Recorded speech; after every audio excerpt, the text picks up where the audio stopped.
સુરતની diamond association trust સંચાલિત diamond હોસ્પિટલમાં ધનતેરસના દિવસે ખુશીઓ વરસી હતી।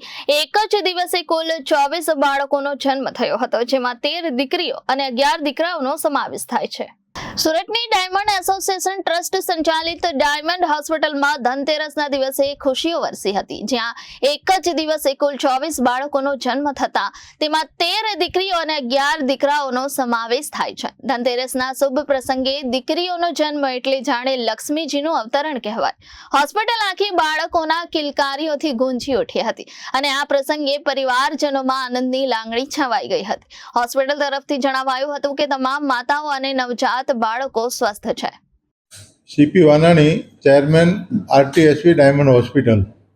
ગઈકાલે ધનતેરસના દિવસે આપણી ડાયમંડ હોસ્પિટલમાં 24 બાળકોનો જન્મ થયો। એમાં 13 દીકરીઓ હતી અને 11 દીકરાઓ હતા।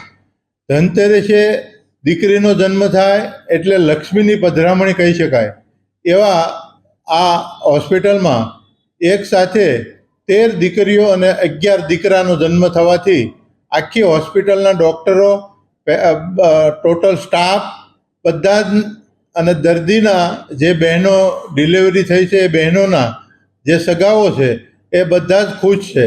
દરેક બાળકોની તબિયત સારી છે અને એની માતાની પણ તબિયત સારી છે અને દરેક બાળકો ખિલખિલાટ હસે છે અને આખી હોસ્પિટલમાં વાતાવરણ ગુંજી ઉઠ્યું છે। એનો અમને ખૂબ આનંદ છે।